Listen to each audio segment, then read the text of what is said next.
Olá, de volta então hoje com o Dr. Osiris Silva, aqui no nosso Diálogo Franco. Eu queria retomar colocando ao senhor o seguinte.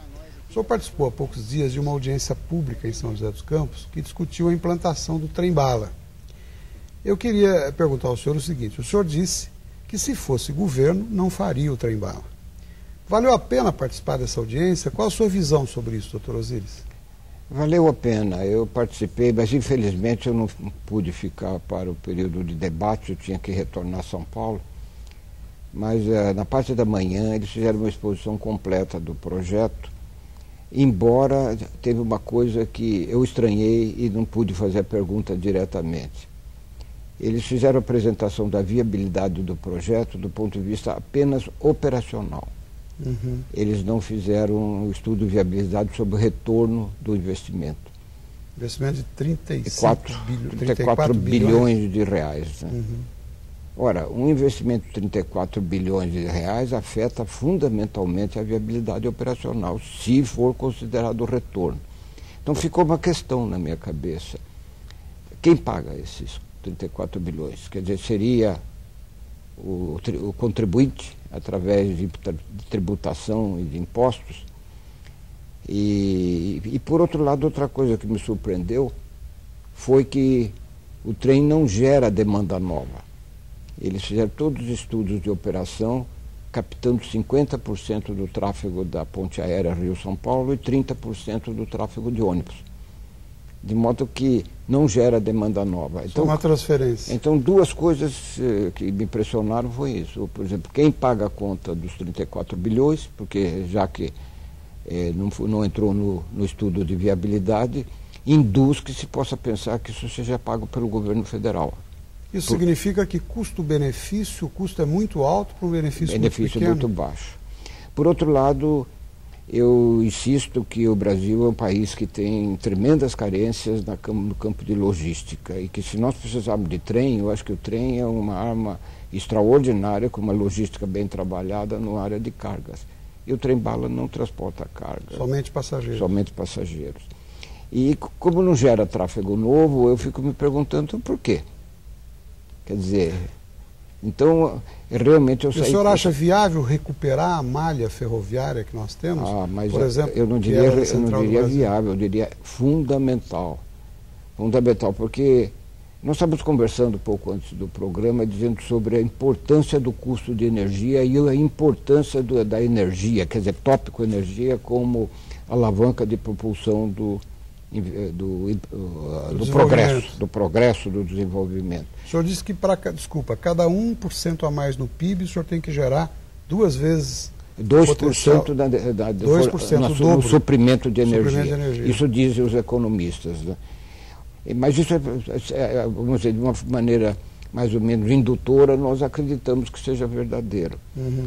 Então, nessas condições, e quando nós olhamos para o futuro, nós vemos que mais e mais a energia é um fator preponderante no mundo. Se já era no século passado, agora no século XXI se transformou em algo vital. E vai ser mais ainda no futuro. Muito mais, cada vez mais importante. Então não tem sentido de fazermos qualquer coisa que não seja na direção de uma logística mais eficaz, mais eficiente, de modo que nós possamos tratar a energia com a importância que ela tem, quer dizer, reduzindo o seu consumo. O caso do trem-bala, por exemplo, o consumo de combustível é proporcional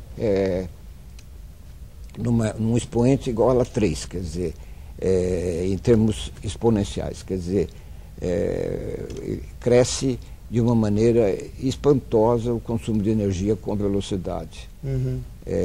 3 elevado, vamos dizer, é o consumo elevado ao cubo. Uhum. Portanto, é uma despesa bastante grande. Mas a soma do consumo de energia, eu diria que não é significativa para o trem-bala. Mas, de qualquer maneira, é um consumo bastante alto. Agora, eu diria que, basicamente, o que nós precisamos, efetivamente, como eu conversei com o pessoal lá na hora, nós precisamos de trem. Recuperar a nossa malha ferroviária e ampliar a nossa malha. E não precisa ter nenhum adjetivo, tipo bala, tipo qualquer outra coisa de velocidade. Ou sigla, TAV.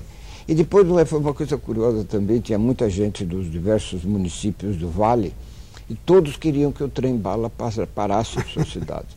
Se tiver que parar em todas essas cidades... Deixa de ser bala. Deixa de ser bala. Exatamente. Trem pinga-pinga. Seria tirinho, né? Doutor Osíris, mudando um pouquinho o foco, para aproveitar a sua presença aqui nesse tempo de minutos que nós temos, e a compra dos aviões pela FAB. Essa concorrência aí é tão falada. O presidente da República declarou antecipadamente que deveria ser o francês, a aeronáutica parece que pretende o sueco, os americanos estão fazendo pressão. Qual a sua visão sobre isso? Bem, minha posição é muito clara.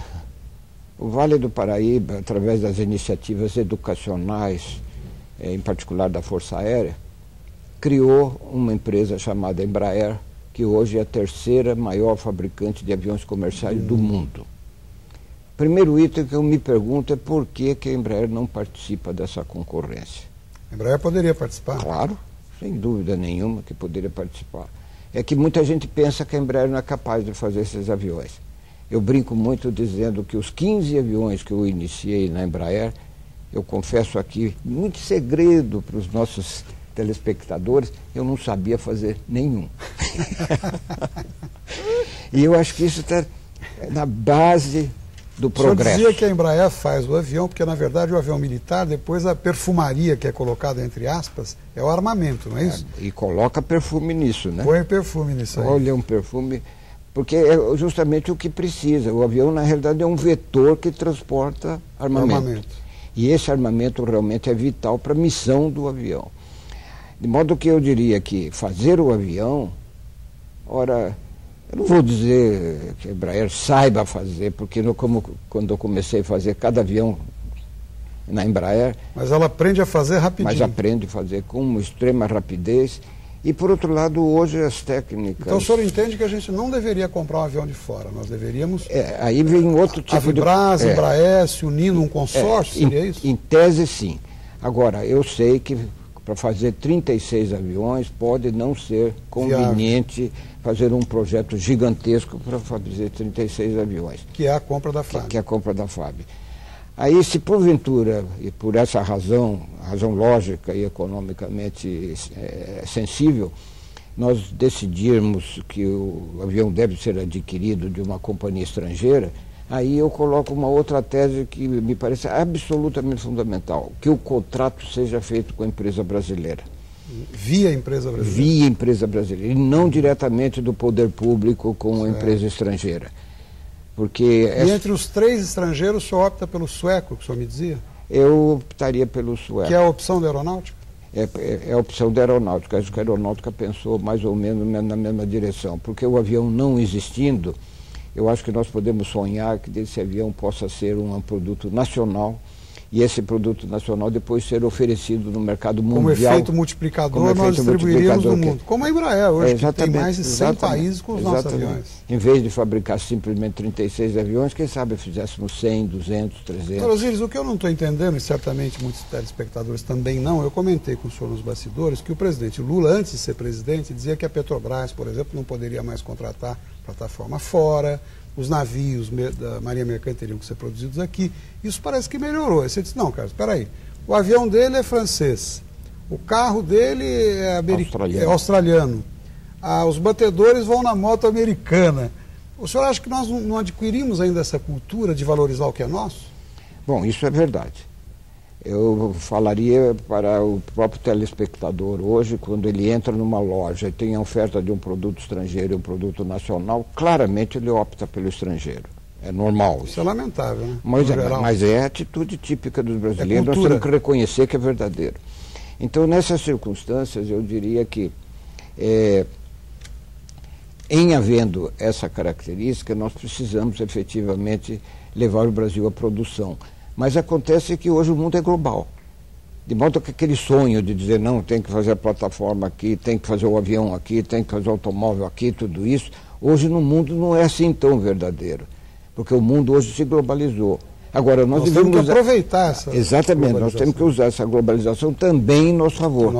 Desenvolvendo as nossas vocações e ganhar efetivamente esse poder competitivo de entrar com produtos bons no exterior e que leve a marca brasileira. Muito bom. Nós vamos explorar mais esse assunto no próximo bloco. Eu peço mais um minutinho e já voltamos. Fique conosco.